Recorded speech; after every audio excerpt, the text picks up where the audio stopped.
Entonces, bienvenidos todos ustedes. Buenas tardes. Mi nombre es Erika Rebeca Trejo Ruiz. En nombre de EPT, les doy la más cordial bienvenida a otro de nuestros webinars mensuales. En esta ocasión vamos a tratar el tema ¿Cómo identifico una demencia? Y para eso tenemos al experto, al doctor Luis Gerardo Moncayo Samperio. Él es médico egresado de la Facultad de Medicina de la UNAM, también es médico psiquiatra y tiene una alta especialidad en psicogeriatría, también por la UNAM. Cuenta con formación externa en el Hospital Sagrat Cor de Barcelona, España. Bienvenido, doctor. Muchas gracias por estar aquí con nosotros. Muchas gracias por la invitación. Sí, muy amables. Pues quiero agradecer a todo el canal de EPT y a su equipo, así como al doctor Molina por la invitación. Y pues sí, el día de hoy vamos a tocar este tema de cómo identifico una demencia. Son algunas generalidades sobre cómo pensamos acerca del abordaje diagnóstico para identificar las demencias, ¿ok? Vamos a empezar por decir qué es una demencia, ¿no? La palabra demencia viene del latín de, fuera de, y mens, cívicamente, ¿no? De forma muy general, podríamos decir que es un padecimiento con anormalidades en el sustrato neuronal que sean demostrables y que se acompañan de síntomas cognitivos en personas que no habían presentado algún desarrollo neuronal anormal, ¿no? Y esta palabra, no sé si alguna vez la habían escuchado, trastorno neurocognitivo mayor, es una nueva forma en la que se la ha estado llamando en los últimos años por los expertos, por los clínicos, ¿no? Debido a que la palabra demencia luego trata o tiene mucho estigma, ¿no? Por la comunidad, pero se pueden usar de una forma indistinta y sigue siendo correcto utilizarla. Generalmente esta serie de enfermedades o trastornos, ¿no? Comienzan a los 65 años de edad en adelante, pero hay personas que pueden presentarlas desde una etapa muy temprana. Eso depende de qué tipo de demencia podría llegar a ser. Algunas empiezan más temprano, otras un poco más tarde, ¿ok? Ahora, ¿por qué es relevante hablar de este tema hoy en día? Bueno, ya dijimos que es más frecuente que empiecen en edades tardías de la vida, ¿no? De los 65 años para adelante, 60 años para adelante. Y justo nuestro país, como muchos otros países del mundo, está envejeciendo. Lo que pueden ver aquí en estas gráficas es la población mexicana y en sus diferentes edades. Y podemos ver que en 1970, en el 2000, ¿no? La mayoría de la población se concentraba en la parte de abajo, ¿no? En los jóvenes, ¿no? Más o menos ahorita por donde vamos en el 2020, 2030, se sigue concentrando en la parte de abajo, pero vemos que va subiendo y va subiendo esa población adulto mayor. Y se propone, ¿no?, que para el 2050 en nuestro país vamos a tener el 20% de la población que sean adultos mayores, ¿no? Lo cual implica que habría más casos de este padecimiento que vamos a estar tratando el día de hoy. Por eso es que se vuelve relevante siempre y cada vez más relevante al pasar de los años. Porque en México, como en el mundo, ¿no?, este padecimiento sigue en aumento en el número de casos. ¿Qué tan frecuente es? Bueno, para que se hagan una idea, cada 3 segundos, ¿no?, hay un caso nuevo de demencia en el mundo, ¿no? Se habla que más o menos hay unos 50 millones, 50 y tantos millones de personas con demencia hoy por hoy en el mundo, y que se espera que esa cifra aumente en todo el mundo a unos 150 millones aproximadamente. ¿De qué forma podemos verlo también? De que más o menos entre el 5 y el 8% de las personas adultas mayores, las personas mayores de 60 años, padecen de demencia. Eso lo hace bastante frecuente. Y conforme van envejeciendo, conforme pasan de los 60 a los 70 y de los 70 a los 80, se incrementa ese riesgo. Ese 8% se va a incrementar. En nuestro país más o menos ese número ronda el 7%. Ahora, para poder identificar estas demencias que vamos a platicar, es importante dejar el estigma en la puerta. Si no, no vamos a poder identificarlas. Entonces, vamos a invitarles el día de hoy a evitar el edadismo. ¿Qué es el edadismo? Es todos estos conceptos, prejuicios y discriminación, ¿no?, que tenemos hacia las personas mayores. Por ejemplo, ¿no?, pensamos que solamente por ser adulto mayor se les van a olvidar las cosas, que van a ser distraídos, que no pueden hacer cosas, ¿no? Hay gente que lo piensa, ¿no? Y que por eso se les discrimina en ciertos lugares, como los doctores, o las personas con las que trabajan, o incluso la misma familia, ¿no? Entonces, es importante, ¿no?, dejar esta discriminación en la puerta del día de hoy para poder estar al tanto e identificar, ¿no?, las demencias. Ahora, hablar de demencia implica hablar de algo que llamamos el continuo cognitivo. Si fuéramos de una forma muy sencilla, digamos que una persona, como hemos visto en la definición, pierde sus capacidades, que ahorita lo vamos a definir un poquito más, ¿no? Esto no pasa de la noche a la mañana, ¿no? No es como un día tengo mi memoria o mis funciones bien y ¡pum!, al otro día ya tengo una demencia, al otro día ya bajaron las capacidades. Usualmente esto tiende a ser en un proceso que le llamamos el continuo cognitivo, ¿no? Puede empezar con una pérdida de la memoria subjetiva, ¿no? En el sentido de que persona se queja, oye, se me olvidan las cosas, yo olvidé esto, yo olvidé aquello, ¿no? Luego puede pasar por un periodo transicional que se le llama el deterioro cognitivo leve, que es un estadio previo a la demencia, donde empiezan a haber un poquito más de fallas, ¿no? Las personas pueden seguir haciendo sus actividades y esto puede pasar de forma de meses o años y de ahí llega un punto donde pueden llegar a pasar a este proceso que llamamos demencia, ¿no? Ahorita ya hablaremos, ¿no?, cómo podemos identificar ese paso, ¿no?, de la pérdida de la memoria. Hay casos muy particulares, y ya lo hablaremos, donde ese cambio puede ser muy rápido, ¿no?, o más abrupto. Ahora, esta gráfica que pongo aquí abajo, ¿no?, donde pongo aquí la línea roja y ponemos la línea azul punteadita, nos hace una explicación, ¿no?, de esto que comentábamos, ¿no? No solamente por el hecho de envejecer, quiere decir que vamos a tener una demencia. Sí, incrementa el riesgo, ¿no? Pero no es como una sentencia. Aquí les ponemos el ejemplo. En las Yes, que son esta parte de aquí, hablamos del funcionamiento cognitivo, ¿no? Y aquí en las X, ¿no?, el pasar de los años, ¿no? Entonces, si veamos la línea roja, vemos cómo bajan las funciones cognitivas conforme uno va envejeciendo. Y sí, van disminuyendo, pero es poquito a poco, ¿no? Ya al final de la vida empiezan a disminuir un poquito más. Pero ¿qué pasa, ¿no?, si lo comparamos con las fallas o lo que tiene a ver con la demencia, ¿no? Vemos que son estos puntitos acá azules, donde vemos que la disfunción o la pérdida de la función cognitiva es mucho más abrupta, ¿no? O cae de una forma, golpea hacia abajo, ¿no? Entonces, esa es la diferencia, ¿no?, entre un envejecimiento normal, el envejecimiento cognitivo, y la demencia, ¿no? Lo cual implica, ¿no?, que la demencia es una enfermedad, mientras que el envejecimiento normal no lo es, ¿correcto? Ahora, para poder, vamos a ser como que vamos a ser detectives el día de hoy, vamos a tener que escuchar todos estos puntos para poder parar los ojos, parar las orejas y los ojos abrirlos mucho para poder identificar una demencia tal vez cuando la veamos, ¿no? Y para eso vamos a escuchar historias.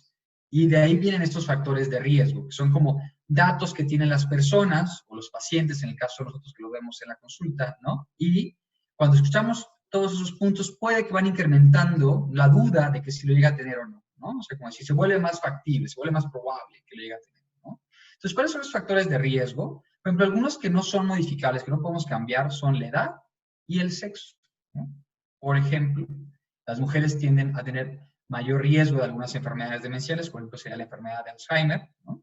Y hay factores que son modificables, por ejemplo, el tabaquismo, la dieta, el tener una enfermedad cardiovascular o cerebrovascular, que es infartitos, por ejemplo, en el corazón, o infartitos en la cabeza, en el cerebro, ¿no?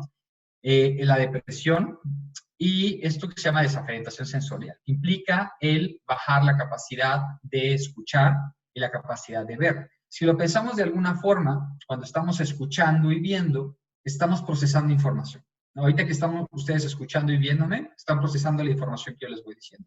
Si yo apago mis oídos, ¿no?, pues dejo de procesar esa información auditiva cuando las personas que tienen baja audición, cuando algunas personas que envejecen, ¿no? O si tengo pérdida de la visión, por ejemplo, una persona que tenga una catarata o alguna otra circunstancia que le haya hecho perder la visión, pues ya no está procesando toda esta información que ve en el día a día. Entonces el cerebro no se estimula, ¿no? Hay un artículo muy conocido, que es este que les presento, ¿no?, donde ponen esta excelente ilustración, donde nos platica de qué tan importante, qué tan relevante es cada uno de estos factores. Y un factor tan importante es la educación. ¿no? Si lo ponemos de alguna forma, que nuestras capacidades mentales, incluso nuestra propia forma de ser, entre otras cosas, están alojadas en nuestro cerebro, ¿no? Mientras más desarrollado tengamos ese cerebro, mientras más información guardamos y más le exigimos conforme nos vamos formando, ¿no?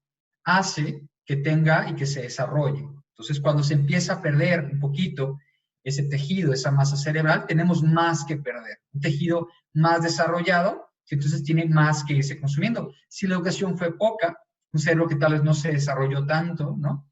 La cantidad de tejido que puede perderse o la cantidad del tejido desarrollado, ¿no? Pues es menor. Entonces, se tienden a ver más, ¿no? Las fallas, ¿no? Conforme empieza la enfermedad. Entonces, el factor de educación es un factor protector. Mientras más educación, más es ese factor protector, ¿no? Ya hablamos de la pérdida de la audición.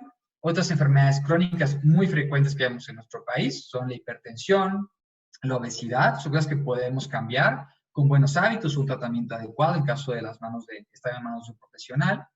Y otros factores pues son algunos malos hábitos como el tabaquismo, ¿no? Episodios depresivos, por eso está importante también el tratar la depresión, el sedentarismo, ¿no? Es una pandemia en nuestro país del sedentarismo, no somos una cultura donde nos movamos mucho, donde tendamos hacia la cultura del deporte, lo cual es importante incentivarlo para prevenir el aislamiento social. Recordemos que cada vez que interactuamos con una persona, estamos fomentando esos lazos que implican una estimulación emocional, una estimulación de los sentimientos, pero también una interacción de palabras, intercambiar ideas, intercambiar pensamientos, ¿no? Entonces, esa parte de estimulación nos ayuda. Por otro lado, la diabetes, que también es muy prevalente en nuestro país, es otro factor de riesgo que puede llegar a ser modificable en el caso de que se atienda a tiempo o se prevenga con buenos hábitos. Entonces, hay un porcentaje que es modificable y otro porcentaje que no, ¿no? Ahora, aquí en esta presentación voy a hablar sobre algunas generalidades, algunos conceptos cardinales para el diagnóstico, para poder identificar una demencia. Y hay 3 factores que tenemos que tener en cuenta, básicos, que es la cognición, la funcionalidad y el descartar otras enfermedades. Ese sería el proceso más o menos que llevamos, midiendo esos factores.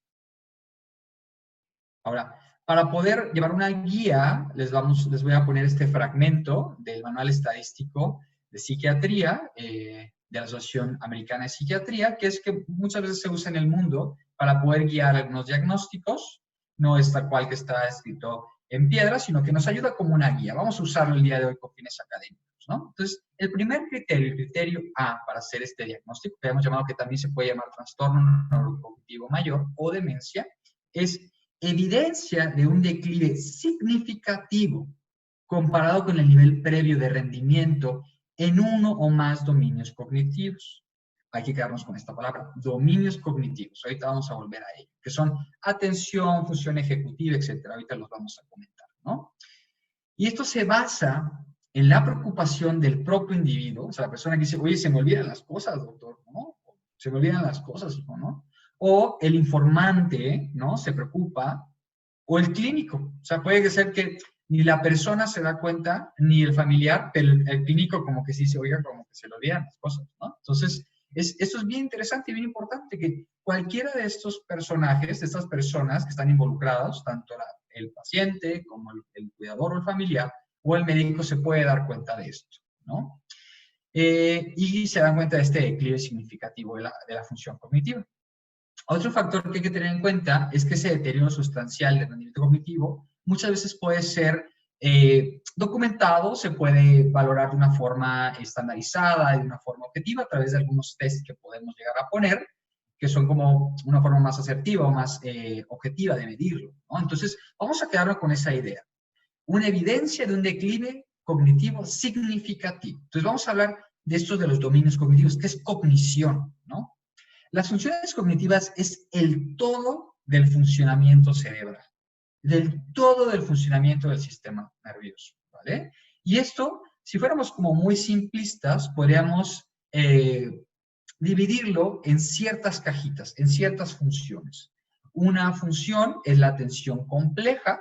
¿A qué me refiero? Es la atención continua, o sea, de mantener la atención. Por ejemplo, ahorita que estamos manteniendo la atención, lo que yo estoy diciendo, la atención dividida, que implicaría el estar haciendo lo que estoy haciendo y escuchando tal vez que están martillando aquí atrás y que me están diciendo, oiga, venga por acá que olvidó tal cosa, ¿no? Entonces estoy haciendo dos cosas al mismo tiempo. La atención selectiva, ¿no? El decir, ok, tengo que trabajar, pero tal vez no le voy a hacer caso a los ruidos que están aquí afuera porque tengo que estar trabajando. Entonces yo tengo que concentrar. Y la velocidad de procesamiento, que es la velocidad con la que procesamos, ¿no? Toda la información que llega al cerebro, ¿no? La parte de la función ejecutiva es bastante compleja, implica la planeación, la toma de decisiones, la memoria de trabajo, con la que estamos trabajando en todo momento, ¿no? Lo que acabamos de hacer, ¿no?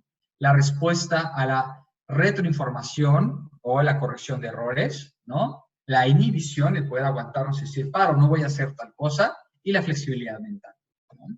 Por otro lado, viene el aprendizaje y la memoria, y esto hablamos de los diferentes tipos de memoria, que es la memoria inmediata, la memoria reciente y la memoria a largo plazo. Ahora, es bien importante, ¿no? O sea, acabamos de tocar lo que mucha gente atribuye a la demencia, que es exclusivamente la memoria. Pero ya nada más con lo que voy diciendo es que decir que hay más funciones que se pueden perder. Hay más funciones, ¿no? Que se pueden perder y que pueden ayudarnos a diagnosticar una demencia. No solamente la cognición, el cerebro no solo es la memoria, ¿ok? Otra función es el lenguaje, es la capacidad de expresarme y la capacidad de entender lo que las personas dicen. Sería el lenguaje receptivo, ¿no? Las habilidades perceptuales motoras, que tienen que ver con la habilidad visoconstructiva, la habilidad perceptual motora, de distinguir las distancias, ¿no? Por ejemplo, la capacidad de aprender ciertas cosas motoras o saber hacer ciertas circunstancias, ¿no? Con las manos, la coordinación mano-ojo, como le diríamos, ¿no? Las gnosias, que sería la capacidad de identificar objetos, identificar caras, personas, ¿no? Y el reconocimiento social. Es una de las funciones más complejas, es la capacidad de desarrollarnos en un entorno social. Convivir con los amigos, ir a las fiestas, salir de vacaciones, quedar con alguien para un café, quedar a tiempo para una cita que quedé hoy a las 5 para ver este webinar, por ejemplo. Todo eso implica toda la parte social, ¿no? También. Ahora, ¿cuáles son algunas de las quejas que frecuentemente las personas comentan? O sea, para poderlas identificar, ¿no? Aquí les pongo como unas ilustraciones de esto que voy a estar platicando. A veces se pueden olvidar las fechas, fechas importantes como cumpleaños, aniversarios, citas con el médico, olvida el nombre de gente conocida para estas personas, ¿no? Olvida lo que hizo el fin de semana, no recuerda dónde guarda las cosas, no recuerda si tomó la medicación o no y luego las toman 2 veces, repite una pregunta varias veces, repite los temas de conversación, deja abiertos los grifos o deja abiertas las llaves del gas o deja abierta la puerta, ¿no? Olvida comprar algo, ¿no? O a veces compra doble cuando va al súper porque no recuerda que ya lo metió, ¿no? Por ejemplo, en la bolsa. No sabe si pagó la factura del gas o la factura del teléfono o no. Y a veces se pueden llegar a desorientar, es decir, ¿dónde estoy? ¿A dónde iba? ¿Dónde tiene que ser tal cosa? Son como algunas de las quejas que frecuentemente vemos en la consulta, ¿no? O que frecuentemente vemos en las personas que se quejan de una falla cognitiva.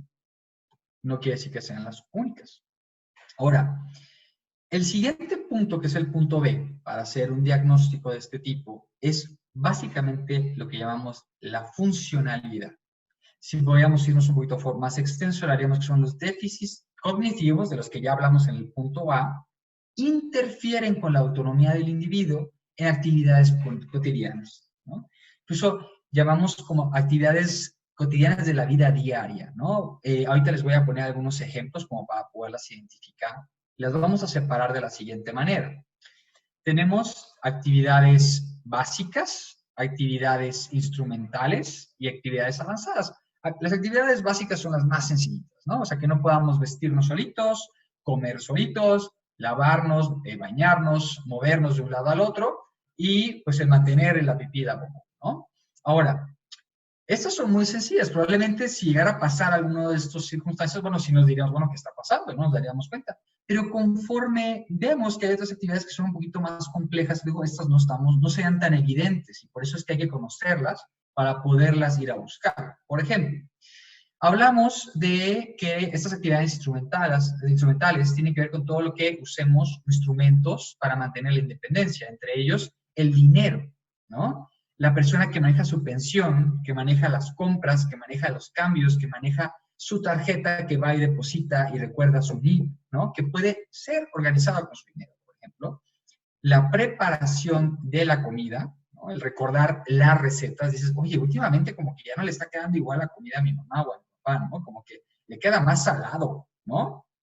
El control de la medicación, por ejemplo, que se les olvide tomarla o que la toman 2 veces, el uso del teléfono o el uso del transporte público, ya no recuerda en qué estación bajarse o ya no recuerda cómo llamar y solamente recibe llamadas, porque entonces suena y ya le sabe picar, pero no puede emitir las llamadas. Y hay algunos como instrumentos que son para recordar todas estas, que son el índice de Lawton y Brody, es como una guía que nos pasamos para poderlas indicar, pero ya les platiqué como cuáles son algunas de estas. Entonces, el ir perdiendo algunas de estas habilidades ya nos hablaría que hay un declive en la función. Es importante recalcar, ¿no? Que la forma de medir el declive es que nosotros pudiéramos haberlas hecho antes, ¿no? De decir, oye, es que esta persona ya no toca el piano. No, pues nunca tocó el piano, ¿no? No lo olvidó, ¿no? Entonces, es importante saber si lo sabía hacer antes y ahora no lo sabe, ¿no? ¿Ok? Hay algunas actividades un poquito más elaboradas, son actividades avanzadas, como estas que tienen todo que ver con todo el tema social. Pero yo quisiera que nos quedáramos un poquito en estas de las instrumentales, estos de manejar el dinero, los medicamentos, porque son las que más frecuentemente preguntamos si nos ayuda a detectar estos casos de demencia en cuanto a funcionamiento. ¿Ok? Ahora, hay un último punto, un último rubro aquí en los criterios diagnósticos, ¿no? Que estamos usando como guía el día de hoy. Nos dice el punto C que los déficits cognitivos no ocurren exclusivamente en un contexto de un síndrome confusional. Esto se refiere, es un poquito un término médico, que implica que luego llega a haber algunos desbalances en el cuerpo de la persona, ¿no? Que le llevan a estar confundido, ¿no? Por ejemplo, si alguien tiene a veces, vamos a poner la glucosa o la presión muy alta, a veces se puede llegar a confundir, ¿no? Por algunos días, ¿no?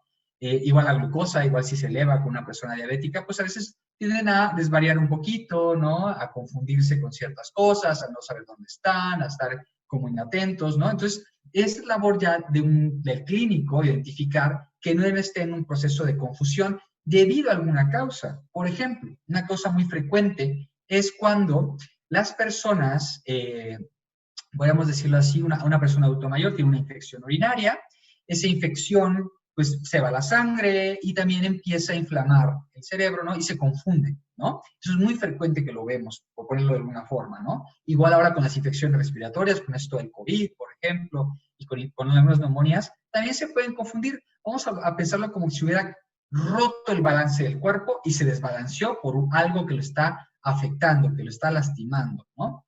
Y el punto D es el déficit cognitivo que no se explica por otro trastorno mental. Es decir, que no se explica, por ejemplo, por una depresión o por una esquizofrenia, por otras de las enfermedades que vemos, y esa también ya es labor del médico, como si fuéramos unos detectives, el discernir si esto es atribuible exclusivamente, por ejemplo, a una depresión, que es un ejemplo muy clásico, o ya implica que hay un proceso, ¿no?, demencial, o que sean las dos al mismo tiempo, ¿no? Ya sería mucha, muy mala suerte, ¿no? Pero puede llegar a pasar que sean las dos al mismo tiempo, también. Esas son todas las, bueno, algunas de las causas, ¿no?, que pueden generar una demencia. La más frecuente que conocemos es la demencia, pues, de Alzheimer, la enfermedad de Alzheimer. Hay otras que son, por ejemplo, por muchos infartitos cerebrales, ¿no? Que una persona, por ejemplo, a veces las personas que son hipertensas y tienen problemas de grasas, ¿no? Y que son sedentarios y aparte que fumaron, tienen mucho riesgo para tener, por ejemplo, este tipo de demencias, y empiezan a tener muchos infartitos. Tal vez 1 o 2 o 3, pues no genera problema, pero ya cuando son 500, 1000 o 2000, bueno, ahí empieza ya a generar problemas, ¿no? En las funciones mentales. Golpes muy duros, ¿no? En el cráneo y que a veces pueden llegar a generar un deterioro cognitivo. Sobre todo le damos un tiempo, una ventanita para ver si se recupera. Y si vemos que después de los meses no se recupera, pese a haber sido estimulado y rehabilitado, pues podemos decir que esta persona quedó con una demencia después de un traumatismo, puede llegar a pasar. Algunas sustancias que llegan a lastimar el cerebro, por ejemplo, la cocaína, los inhalables, ¿no? O incluso el alcohol también de forma crónica puede llegar a generarlo, ¿no? De una forma muy importante. Infecciones por VIH, entre otros. No me voy a entrar mucho en detalle en esto, pero que sepan que hay más de una causa, no solamente es el Alzheimer, ¿no? Es tan importante el determinar cuál es la causa. Eso es importante. Muchas veces no solamente es quedarnos como, es una demencia ya. No, hay que ir a hacer ese proceso de detective, ¿no? De ver cuál es la causa, ¿no? ¿Por qué? Porque hay algunas enfermedades que son reversibles, mientras que hay otras que no lo son. Por ejemplo, la enfermedad de Alzheimer, que dijimos que es la más común, esa no es reversible. O los infartos cerebrales de los que platicamos. Lo que ya se infartó, se infartó. O sea, esos infartos ya se dieron. Se puede rehabilitar y trabajar lo que quedó del tejido cerebral, claro, pero ya esos infartos ya se dieron, ¿ok? Otro factor es que hay unas que son reversibles, o sea, que se pueden llegar a revertir. Por ejemplo, vamos a poner el ejemplo de un tumor cerebral, ¿no? Que está afectando ciertas partes del cerebro, por ejemplo, que implican con la memoria. Mira, lo identificamos, algunos son tratables, se pueden operar, se secciona el tumor y puede que las funciones mejoren de la persona, ¿no? Buenísimo, por eso hay que saber a qué se debe. Otros casos, por ejemplo, después de un golpe muy duro, de un traumatismo, se puede hacer un coágulo grandote en el cerebro que esté presionando algunas partes del cerebro y que por eso baja el funcionamiento, se identifica, se drena y puede ser que la persona mejore. Por ejemplo, también otro caso muy frecuente es cuando las personas tienen una función tiroidea baja, un hipotiroidismo, ¿no? Esto puede llegar a generar que las funciones mentales también bajen, ¿no? Entonces hay que descartarlo o revisarlo y si es el caso, tratarlo. Mucho ojo, que muchas veces, aunque tengan estas causas, el daño que ya se hizo, por ejemplo, en el caso del tumor cerebral, no necesariamente va a poder ser completamente reversible. Puede ser que una parte sea reversible o que el caso de que hayan tenido, por ejemplo, un hipotiroidismo, pueden llegar a tener un hipotiroidismo y decir, mira, ya lo encontré, tiene un hipotiroidismo, pero no es exento de tener también alguna de las enfermedades que son irreversibles. Por ejemplo, puede tener un hipotiroidismo y puede tener una enfermedad de Alzheimer, ¿no? No son excluyentes. Una persona puede tener varias enfermedades, ¿no? ¿Ok? Entonces, por eso es muy importante esa investigación que se hace. Ahora, las personas que nos llegan con demencia o las personas que conocemos con demencia no necesariamente van a estar en una etapa muy avanzada donde sea muy franco este deterioro. Muchas veces están empezando ese proceso en una etapa leve, ¿no? Por ejemplo, les pongo el ejemplo de, por lo general, cómo evoluciona la enfermedad de Alzheimer, que hay una etapa primera, que es la etapa leve, que dura de 2 a 4 años. Luego viene una etapa moderada, que es hasta 10 años, por ponerlo así. Después la etapa grave, que es de los 10 años en adelante. Cada persona es diferente. Hay algunas personas que se deterioran más rápido y hay unas personas que se deterioran un poquito más lento, ¿no? Conforme va envejeciendo, perdón, como va evolucionando el proceso demencial, las funciones se van deteriorando también. Puede ser que había una pérdida de memoria, pero que pueda tener perfectamente una plática, por ejemplo. Y tal vez cuando pasa el estadio moderado, pues ya francamente sí necesita de mucha de la ayuda del cuidador para todo, para darle comida, para ayudarle, para incluso trasladarle a veces de un lado de la casa a otro, ¿no? Mientras que en estadios leves muchas veces pueden hacer muchas cosas en casa, ¿no? Ahora, hay etapas graves donde la enfermedad ya avanzó y ahí sí son completamente dependientes, ¿no? De las personas. Muchas veces ya no reconocen a las propias personas que amaron, sus hijos, sus familiares, sus parejas, ¿no? O ya están postrados en una cama porque empiezan a perder esas habilidades, incluso la capacidad de deglutir la comida, porque la enfermedad va atacando el cerebro. Ojo aquí que el ejemplo que pongo es de la enfermedad de Alzheimer. Cada demencia tiene una evolución diferente, ¿ok? O algo diferente. A veces algunas se parecen. Entonces, para poderlo abordar y estudiar, lo primero que hacemos es una historia clínica completa. ¿Qué significa eso? Bueno, es la herramienta principal del médico. Hacer un historial completo de la persona con todos sus antecedentes. Entre ellos buscamos y escuchamos estos factores de riesgo que vimos al principio.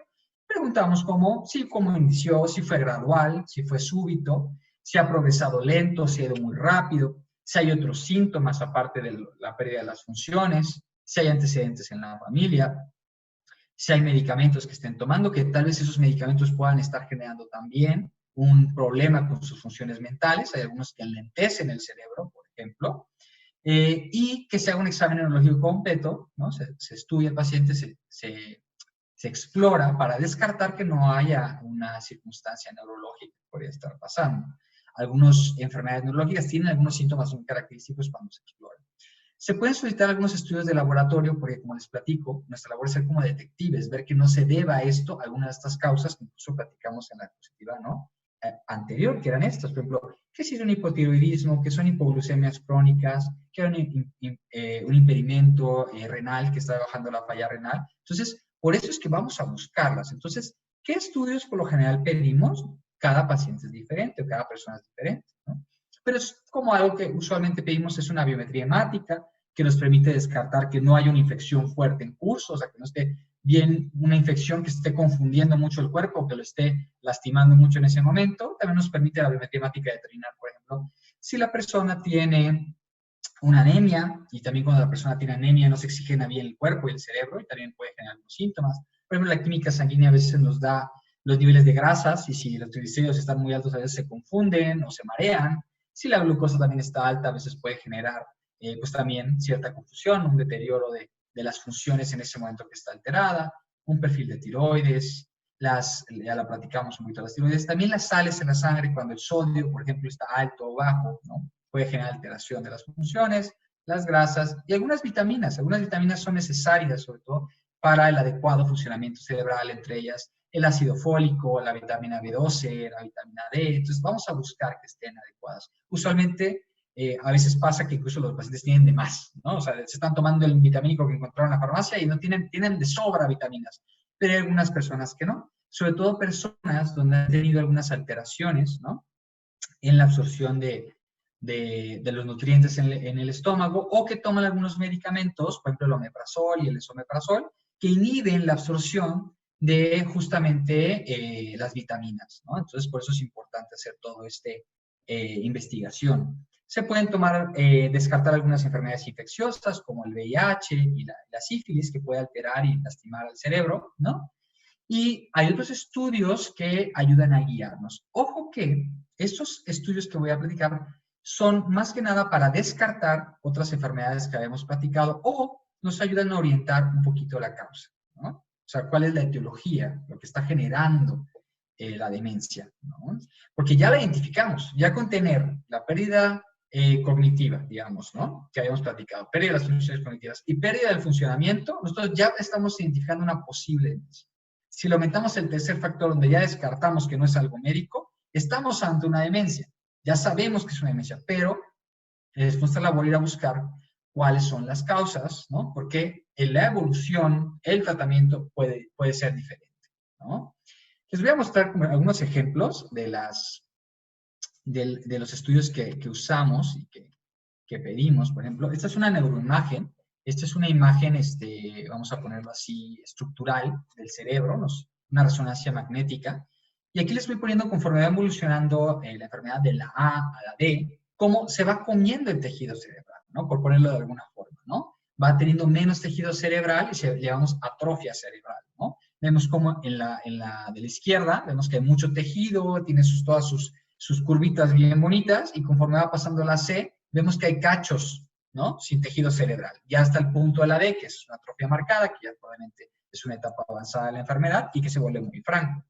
Hay otros estudios todavía más complejos que a veces necesitamos pedir cuando no tenemos mucha claridad de la causa, que son esos estudios de PET o de SPECT, que le llamamos, que lo que hacen es bien interesante. No solamente nos ven la forma del cerebro, nos ven cómo funciona, ¿no? Qué tanto está procesando, ¿no? Algunas partes del cerebro, qué tanto está metabolizando, ¿no? Ciertas sustancias que nos permiten medir cómo funcionan, ¿no? Son estudios que no se piden de rutina, pero muchas veces ayudan a dilucidar las causas cuando hay alguna duda diagnóstica.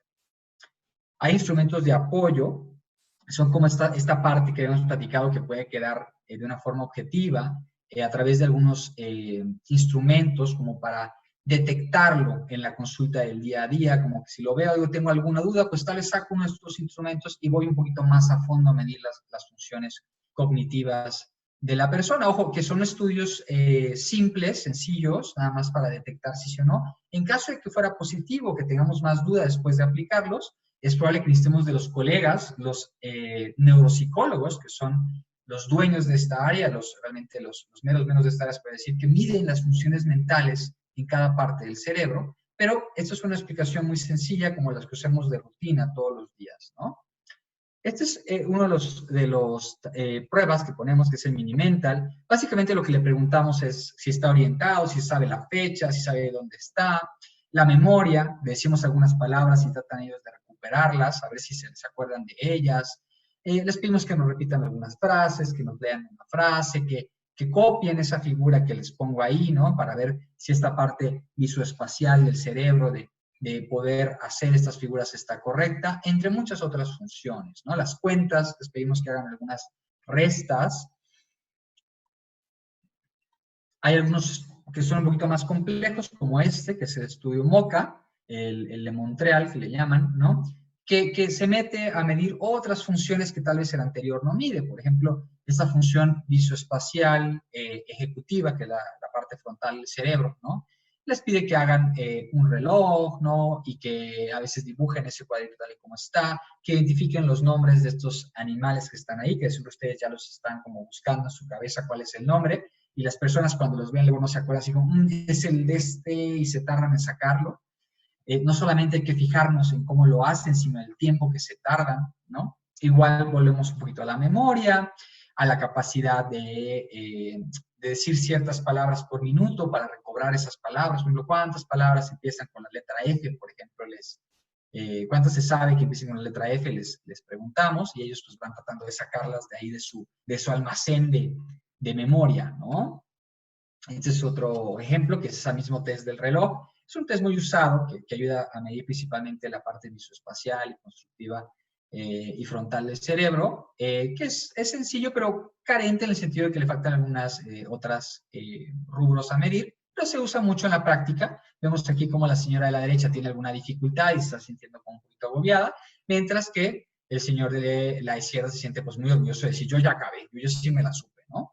Ahora, no todo es la parte mental, la parte cognitiva. Muchas veces identificamos una demencia o nos detectamos una demencia o nos huele a una demencia cuando nos empezamos a escuchar que por ahí hay algunas alteraciones en la conducta.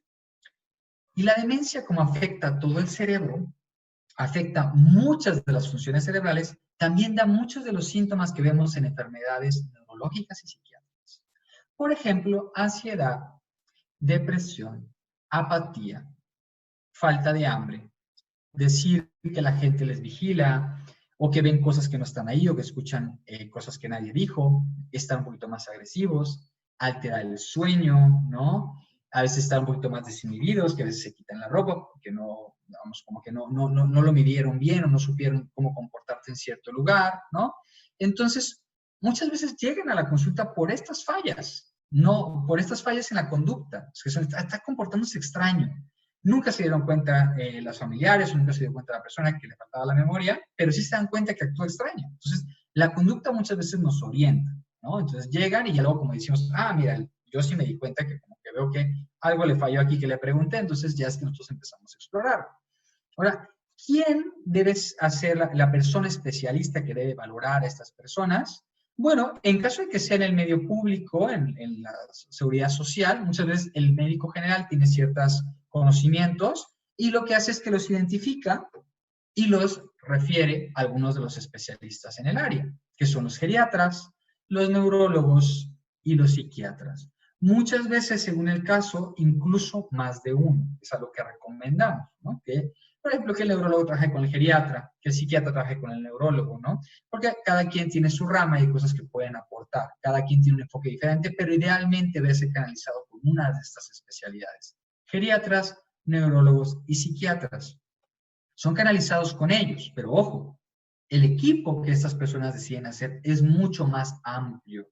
Muchas veces requieren la ayuda de estos neuropsicólogos que les había platicado, a veces para medir más funciones cognitivas, aparte de las que les puse acá, o requiere tal vez un terapeuta, porque tal vez quieren hablar de que les está preocupando su pérdida de memoria, un psicólogo, por ejemplo. A veces requieren una rehabilitación física, porque ya no están caminando tan bien, necesitan alguien que estimule sus músculos, ¿no? Entonces, también a veces el nutriólogo porque han dejado de comer o no están comiendo bien porque ya no les gusta la comida, porque están apáticos. Entonces, el equipo se puede hacer más grande conforme la persona necesite. Cada persona es diferente y ya queda en los especialistas el hacer su propio equipo para ayudar a la persona. Entonces, esta práctica es un poquito con la finalidad de hablar de la demencia, de sensibilizarnos a la demencia, de invitarnos a hablar, de hacer esas preguntas, de muchas veces si tenemos esa duda con esas personas que queremos, ¿no? O nosotros mismos tenemos la duda, pues acercarnos a un especialista, aceptarnos a un médico y pedir esa opinión, acercarnos también a nuestros seres queridos, ¿no? Al ver que es algo frecuente, les platicaba al principio lo frecuente que puede llegar a ser y decir, oye, me está pasando esto que escuché por ahí, ¿tú qué opinas, no? Entonces, hay que abrir esto, quitar ese estigma que implica esto de la pérdida de memoria, la pérdida de las funciones y la demencia, e invitar a empezar a hacer esos diagnósticos que se habían quedado ahí olvidados. Hay que decir que muchos de esos diagnósticos no se hacen, ¿no? ¿Por qué? Por este mismo miedo a decirlo y que muchas veces las personas a las que se llegan no es la persona más capacitada para poder ayudar a la persona con demencia, ¿ok? Entonces, eso es lo que yo les quería platicar el día de hoy. Y si hay alguna duda o algo, pues con mucho gusto pues vamos a resolverla y pues les agradezco mucho su atención. Muchas gracias, doctor Moncayo. ¿Preguntas, comentarios?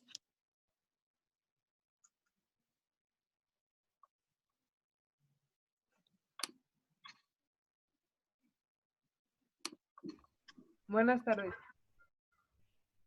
Hola, buenas tardes. Soy Noemí, yo soy psicóloga. Me gustaría saber, bueno, estabas mencionando que el pronóstico pues es diferente para cada persona, ¿no? Pero ¿hay alguna diferencia en el caso de la causa? Por ejemplo, en el caso de los pequeños infartos cerebrales que mencionaba, ¿cuál sería como el pronóstico para ese tipo de personas en el caso de esa causa? Es muy buena pregunta, Noemí, y por eso esto que platicamos de que es importante ir a buscar la causa, porque nos permite justo informar sobre el pronóstico, y creo que es un derecho de la persona, si es que así lo quiere saber, o de los familiares. En el caso de los infartos cerebrales, pues vamos a poner dos ejemplos.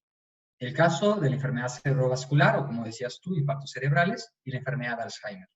La enfermedad de Alzheimer progresa o progresa, no hay forma de detenerla, ¿no? Con todo y que se haga estimulación. Puede ir un poquito más lento si tenemos tal vez algunas como estimulación o podemos tener algunos medicamentos que el efecto es muy mínimo, pero independientemente de las intervenciones va a ir bajando la capacidad cognitiva, va a ir bajando, va a ir bajando, va a ir bajando.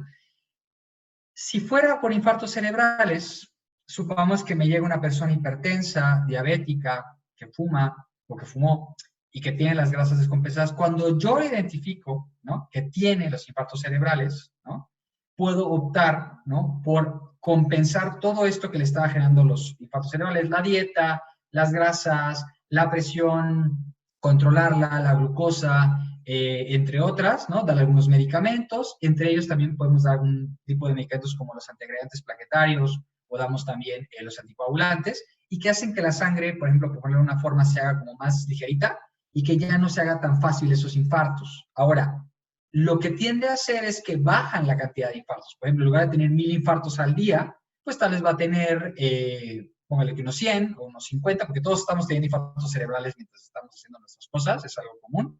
Pero lo importante es que baja drásticamente la cantidad de infartos. Entonces, ¿qué pasa con la persona que tiene, por ejemplo, una enfermedad por infartos cerebrales? Es que puede ir bajando, lo detectamos y ya que lo detectamos y lo tratamos adecuadamente, la evolución puede ser que se mantenga en esa área y ya no siga bajando de esa forma. O que baje poquito, gradualmente, cuando sigan habiendo unos poquitos infartos cerebrales, pero ya no baja así como en la escalera, ¿no? Ya lo detenemos un poquito más. Ese es un gran ejemplo de lo importante de diagnosticar la causa, por ejemplo. Muchas gracias, Noemí, por la pregunta.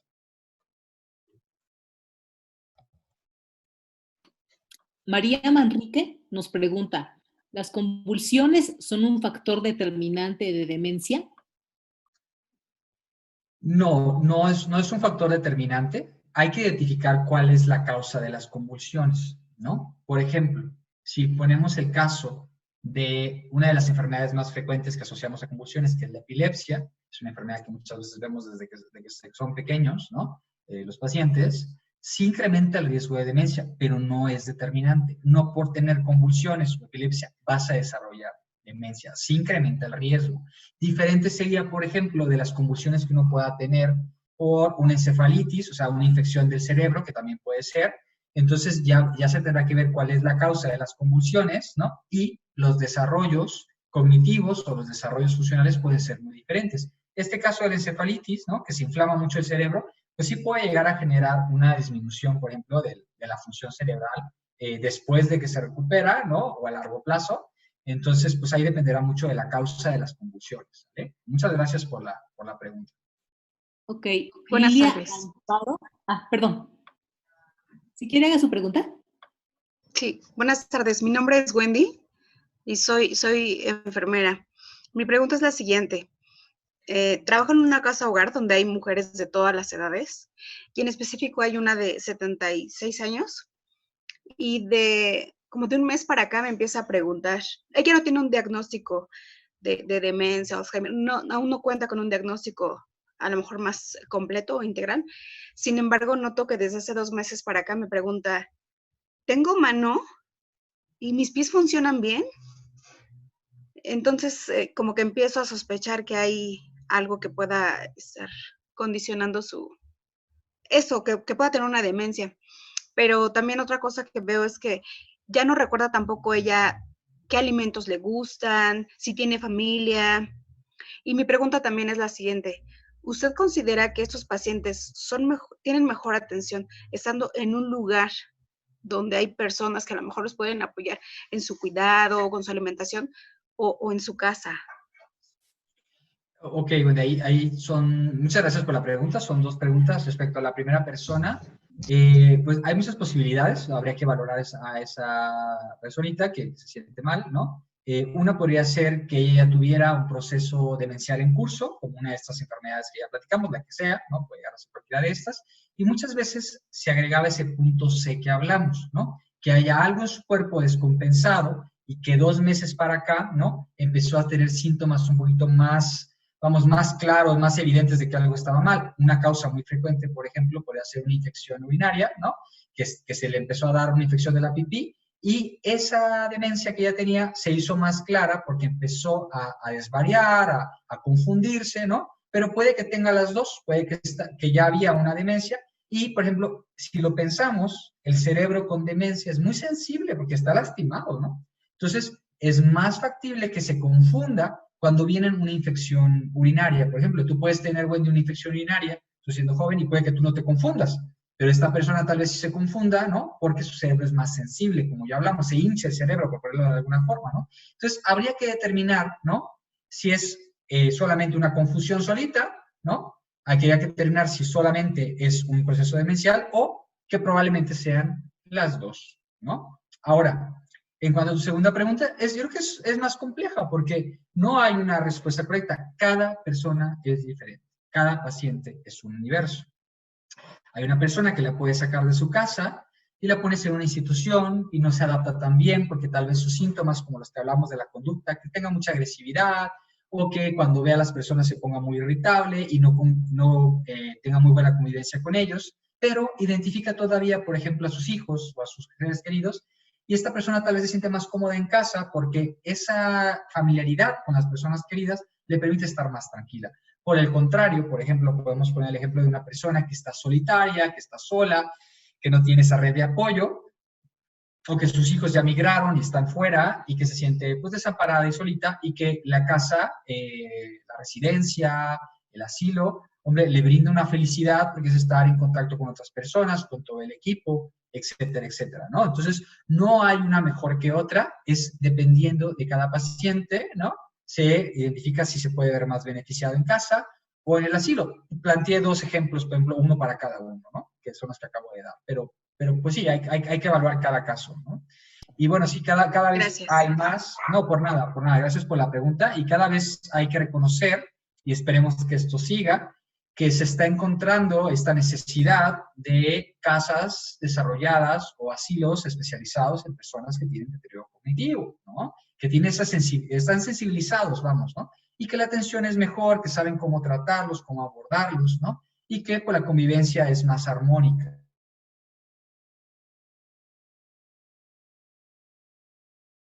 Creo que es una vez más está creciendo y qué bueno por nuestros adultos mayores o qué bueno por las personas que tienen demencia, ¿no? Entonces, gracias, Wendy, por tu pregunta. Lili levantó la mano. Perdón, Lili, ajá. Adelante, Lili.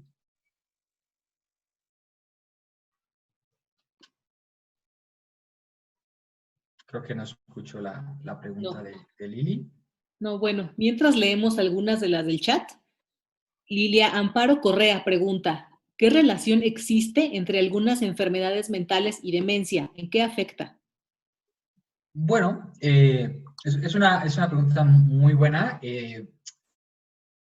Las enfermedades mentales tienen, vamos a ponerlo así, no tanto tiempo de empezarse a estudiar de una forma pues, más seria, ¿no? Tendrán unas décadas, ¿no? Y cada vez que pasa el tiempo y las personas que tienen enfermedades mentales van envejeciendo, cada vez hay más datos que validan que cada una de estas enfermedades mentales genera un riesgo mayor de tener demencia. Una de las que pusimos acá y que es muy clara, que tenemos la sociedad, es la depresión. La depresión no solamente es una enfermedad que suma esa tristeza y como esta irritabilidad, ¿no? O esta dificultad para dormir, implica también que se inflama todo el cuerpo, entre ellos se inflama el cerebro cuando uno está deprimido.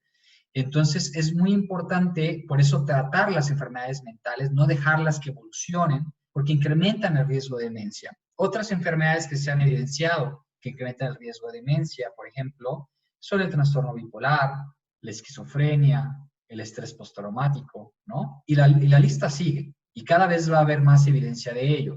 Hay algunas que sí, francamente, no hay tantos datos, ¿no? Pero al menos estas que mencioné, tienen datos que respaldan que se incrementan el riesgo. No es a veces algo drástico, es que, por ejemplo, incrementan por 2 o por 3 o por 4 el riesgo, ¿no? Y como decía, que bueno, hacía la pregunta la otra persona interesada, ninguno de estos es determinante. No por tenerlo a fuerzas vas a tener una demencia. Mucho ojo con eso, ¿sale? Maritza. Sí, hola. Hola, doctor Moncayo. Yo soy Maritza, soy trabajadora social de la Casa Hogar Olga Tamayo. Espero que nos recuerde. Hace como 2 años y medio vino a darnos una plática. Pues primero agradecerle por explicar siempre tan claro.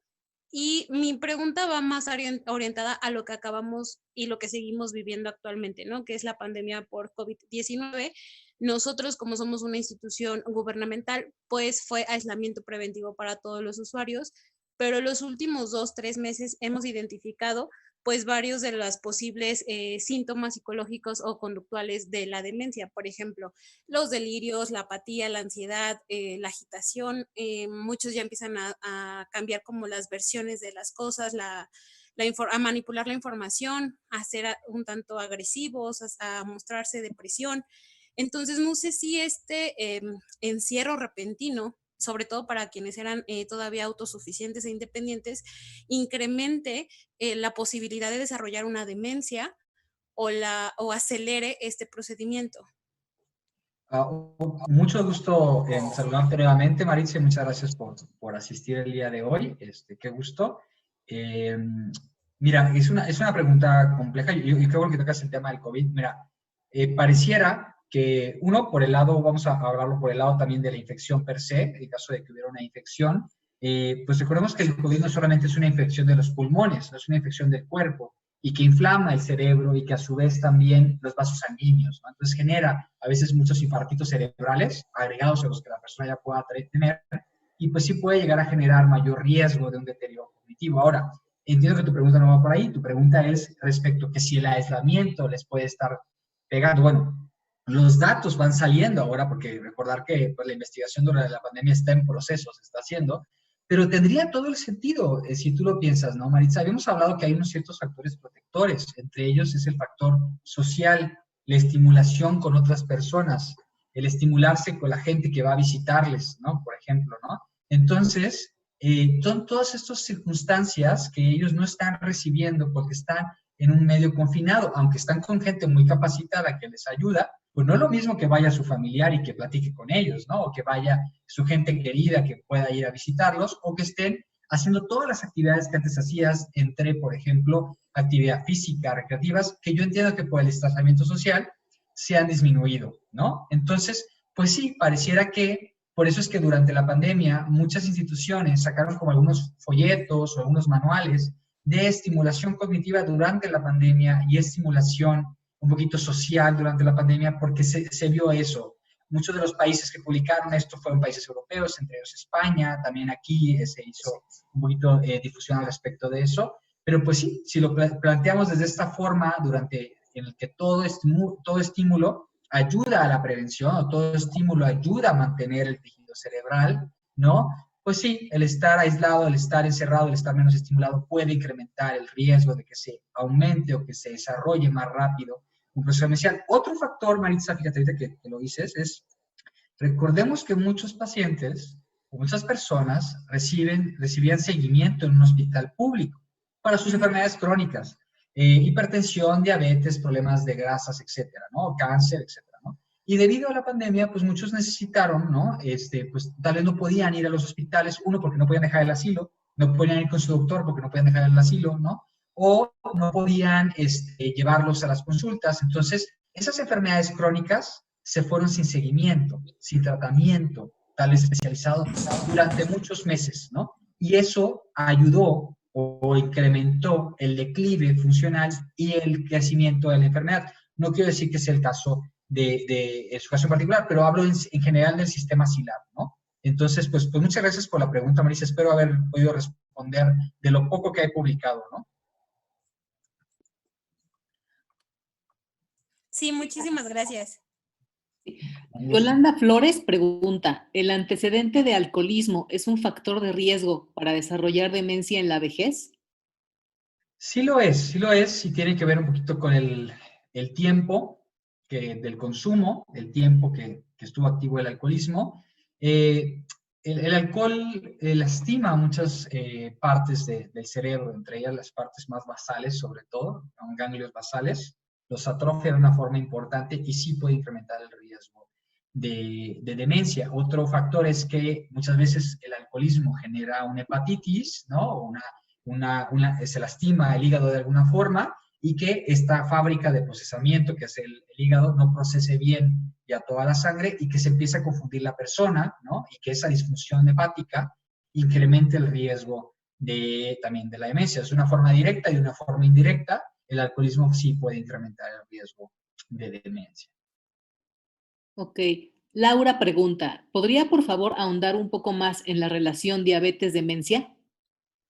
Sí, bueno, esto es un factor muy estudiado, ¿sí? Es como habíamos platicado, una de las, igual como la depresión es inflamatoria, la diabetes es una enfermedad multisistémica inflamatoria. Entonces, algo que genera es que incrementa el factor de riesgo para infartos cerebrales, por ejemplo, la diabetes, también esta inflamación que genera del cerebro por el propio metabolismo de la glucosa, ¿no? Incrementa a su vez el riesgo de la enfermedad de cualquiera, de la enfermedad vascular, por ejemplo, y también de la enfermedad de Alzheimer, ¿no? El metabolismo de la glucosa es una de las funciones del cerebro, ¿no? Y durante la diabetes, ¿no? O al estar con diabetes, perdón, este mecanismo de compensación, ¿no? De procesamiento de la glucosa y de usarla de una forma adecuada, pues se ve lastimado, ¿no? Entonces, pues se incrementa el riesgo, ¿no? Eso sí está muy estudiado, ¿no? Lo cual que podemos hacer para mejorar esta parte y que no progrese más la enfermedad es prevenir una diabetes y si ya está diagnosticada, ser muy, muy cautelosos o ser muy precisos en el manejo de la diabetes y ser muy, vamos a dar un buen seguimiento, siempre teniendo la diabetes en niveles, los niveles de glucosa para evitar que se progrese la enfermedad más rápido, ¿no? Es compensar las enfermedades crónicas. El mismo ejemplo sería con la hipertensión, ¿no? Si dejamos una hipertensión descontrolada, ¿no? Pues está lastimando y lastimando y lastimando el cerebro, al igual que la diabetes. Entonces, pues muchas gracias por la pregunta. Vale. Nadia Hernández Méndez lo envía a felicitar, dice excelente ponencia. Claudia Gracias. nos pregunta, si una persona de 50 años al hablar se atropella un poco o se equivoca, pero se da cuenta y vuelve a hablar claro sin problema, ¿es un síntoma de Alzheimer? Creo que aquí la explicación un poquito tiene que ver con lo que platicamos. Uno es, podemos pensar, oiga, la pregunta sería, ¿esta persona se atropella todo el tiempo? Se atropellaba desde que era chiquita, porque hay personas que se atropellan al hablar desde que son pequeñas, ¿no? Y si te dice, bueno, es que esto empezó tal vez hace unos meses, ¿no? Y empieza a generar dificultades para su trabajo, por ejemplo, que digamos que es vendedor o que es una persona que tiene que hablar para trabajar de una forma fluida, hombre, pues sí genera alguna disfunción. Ahora, si esto se dio de una forma gradual o es algo nuevo que se dio en los últimos años, pues lo que pueden tal vez hacer es acercarse con algunos de estos especialistas para que lo valoren, y lo peor que te pueden decir es, no se preocupe, quédese tranquilo, no es nada, ya que lo hayan valorado. Ese es el sentido de esta plática, es meter la duda, en el caso de que sea fundada, como lo platicamos, y si se quedan con alguna preocupación, que vayan y se queden tranquilos, como decir, no, no se preocupe, no es demencia, ¿no? Entonces, para eso están también los doctores no están nada más para tratar la demencia, es también para orientar, decir, oiga, ¿sí o no? No se preocupe, nada más es que, te puede decir, nada más es que está un poco ansiosa, ¿no? Y ya, pero para eso se hizo una valoración, ¿no? Entonces, en este caso en particular, tal vez se meditaría una valoración y ver si hay algún otro síntoma cognitivo que no se ha valorado y determinar si sí o si no. Luego, lo peor que puede pasar es que te dicen, vaya a casa, esté tranquila, y qué bueno, ¿no? O sea, nos quedamos más tranquilos tanto la persona como los familiares, ¿no? Entonces, pues también se vale buscar esa orientación en los profesionales. Gracias. Lili continúa con la mano levantada. ¿Quiere ahora sí participar, Lili? ¿Ya volvió? ¿Ya escucha? ¿Ya funciona su micrófono? No, parece que no. Bueno, tenemos más preguntas del chat. Tere, paciente de 78 años, mujer, diabética e hipertensa, con cistitis recurrente, pierde orientación en hipoglucemia. ¿Qué recomendaciones puedo dar? Digo, aquí creo que la pregunta ya es un poquito más elaborada, esto es como un caso clínico, eso ya implicaría Sí. para una sesión completa, pero vamos, porque las recomendaciones pueden ser por muchos lados. No sé si es una recomendación por la cistitis, no sé si es hacia qué va enfocada un poquito la pregunta, pero yo creo que en ese caso esta persona que tiene estos antecedentes crónicos, pues recordar que muchas veces las personas diabéticas son más propensas a algunas infecciones de la vía urinaria por el pH de la vía urinaria, ¿no? Entonces, lo que sería importante es enfocarnos en compensar la diabetes, compensar la hipertensión lo mejor que se pueda y tener algunas medidas preventivas para evitar esa cistitis crónica o que haya una infección recurrente que le esté confundiendo frecuentemente, porque estos episodios de confusión de los que hemos hablado sí son un factor de riesgo también para demencia. Supongamos que tenemos varias confusiones por infecciones urinarias y estos periodos de confusión que les comentaba, cada una que tenga incrementa un poquitito más el riesgo de tener demencia a la larga. Entonces hay que compensar todo lo que podamos compensar. Por eso es que las personas tienen que estar muy valoradas por todos estos especialistas, entre ellos, por ejemplo, esa paciente se puede ver muy beneficiada, pues de un geriatra, que es el todólogo, que pueda tratarle diabetes, hipertensión y la cistitis, sería una excelente opción, por ejemplo, ¿no? No me meto un poquito más en detalle porque es un caso clínico que implicaría para pues a echarnos toda una plática, pero espero poder haber ayudado un poquito en algo a lo que iba la pregunta. Luego, Claudia nos pregunta, ¿pasar por una situación emocional triste puede generar una enfermedad de Alzheimer? No entendí la primera parte. Dijo pasar por una situación emocional triste. Sí. ¿Puede generar Alzheimer? Bueno, todos podemos tener tristeza, ¿no? O sea, todos podemos pasar por algo triste. No quiere decir que tengamos depresión, ¿no? Eso es una diferencia importante que hacer. Para eso está el especialista y a veces podemos ayudar a diferenciar entre una y otra, que es una tristeza común, que todos tenemos derecho a estar tristes, ojo, ¿no? Y que es una depresión clínica, ¿no? Ahora, si ha habido episodios de depresión clínica durante la vida, sí incrementa el riesgo de Alzheimer. No quiere decir que lo vaya a dar de una forma definitiva, como nos preguntaba muy bien una de nuestros asistentes, ¿no? Incrementa el riesgo. Todos son factores que se van sumando. Es como una cuenta que vamos haciendo, ¿no? Y los doctores, como cuando vamos en la consulta, es como, se junta, por ejemplo, el caso de la paciente que nos ponía diabetes, hipertensión, tabaquismo, aislada, mujer, poca escolaridad, y pum, le va sumando ya, nosotros vamos haciendo como una ecuación, es decir, esta persona, foco rojo, tiene alto riesgo para deterioro cognitivo. Y es que empezamos a valorar sabiendo que puede tener un riesgo importante, y pues todos ustedes también por todo lo que han escuchado el día de hoy, de todos estos factores de riesgo, ¿no? Entonces la respuesta sería que sí. Gracias. ¿Cómo se hace la valoración de Montreal? Nos pregunta Claudia Martín. Este test de Montreal, ustedes lo pueden ir a buscar a las páginas se llama mocatest.org, es una sociedad, una organización que desarrolló este test por un doctor, ¿no? Y pueden tomar ahí los cursos de cómo tomarlo. Sí implica una pequeña capacitación, es una capacitación breve, se puede capacitar a una persona en un día, solo seguir unos pasos. Lo que es importante es saber cómo pedir las indicaciones de una forma correcta. Si somos muy laxos y estamos ayudando a la persona en todo el proceso, no, hombre, pues te va a puntear re bien, ¿no? O si somos muy castigadores, pues entonces todo va a salir mal y todos van a tener demencia, ¿no? Entonces, por eso es tan importante el saber aplicar todas estas pruebas de screening. Eso ya le llamamos de screening o de estamizaje. Pues podemos tener toda una plática de cómo se valora un MOCA, ¿no? Pero mi recomendación sería tal vez esta página web que se llama pues, www.mocatest.org, y ahí puede ir a buscar la respuesta de cómo se califica. Tienen unos videos educativos. Perfecto.